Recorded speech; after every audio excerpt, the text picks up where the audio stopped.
It's 7:30. Good morning. I'm Ian Crouch with Hunter News. Emergency crews have cleared a multi-vehicle crash on the M1, which is still causing big problems for southbound traffic on the Central Coast.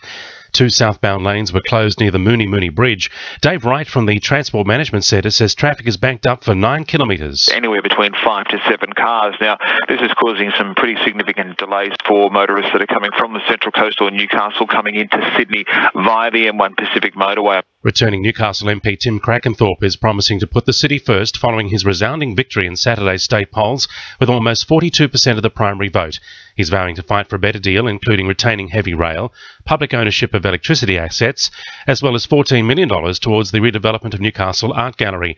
Tim Crackenthorpe says he's humbled by the result. Working on advocating for the people of Newcastle, better health and education and transport outcomes and jobs. Really want to thank the people of Newcastle for trusting me and putting the confidence in me to represent them in Macquarie Street in Parliament House. Tim! But Newcastle Liberal candidate Karen Howard says Labor's leapt into supporting the art gallery revamp without proper follow-through. It's not a promise that we committed to for very good reason. There are a lot of question marks around the costings, around the fact that $3 million of council ratepayer money has been spent with no plans produced that are capable of being built. So I think that is quite up in the air. Incoming Port Stephens MP Kate Washington insists it's now time to start delivering following her victory in Saturday's state polls with a shock for 18% seat swing to Labor. She managed to secure a whopping 47.8% of the primary vote, easily reclaiming the seat for the ALP from the Liberal Party, 55 to 44% two-party preferred. Kate Washington says her next mission is ensuring the area has a bright future. It's a beautiful area, that's why we all live here. I'm just really looking forward to working with everyone to realise that potential. I've already arranged with lots of groups that want to meet with me. I'll be listening to the community and working with them to achieve some goals. Cheers to Kate!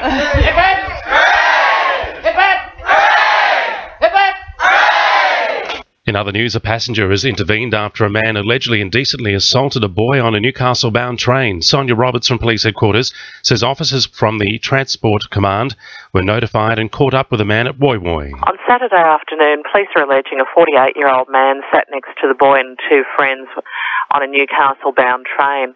He's allegedly offered the boy alcohol before indecently assaulting him. The boy and his friends stood up and walked away from the man, who started to follow the group before being stopped by another passenger. Police were notified and met the train at Woy Woy railway station, arresting the man. And a public meeting will be held today to discuss changing the plans for the Trinity Point Marina at Morisset Park. There's been a push to extend moorings to allow two 30-metre vessels to dock at the marina, despite concerns boats of that size might not be able to sail into Swansea Channel.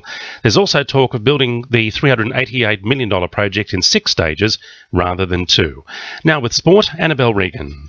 The Newcastle Jets remained anchored to the bottom of the A-League ladder after a 1-0 defeat at the hands of Adelaide United yesterday at Hunter Stadium. Adelaide's Marcelo Carusca scored the winning goal in the 28th minute.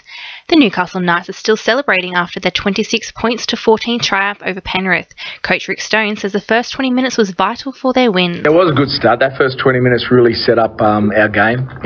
Played nice and direct and ran the footy with plenty of purpose, good support, bit of variation, and that first 20 minutes to lead 18-0 or after 25 minutes is a massive boost in a game.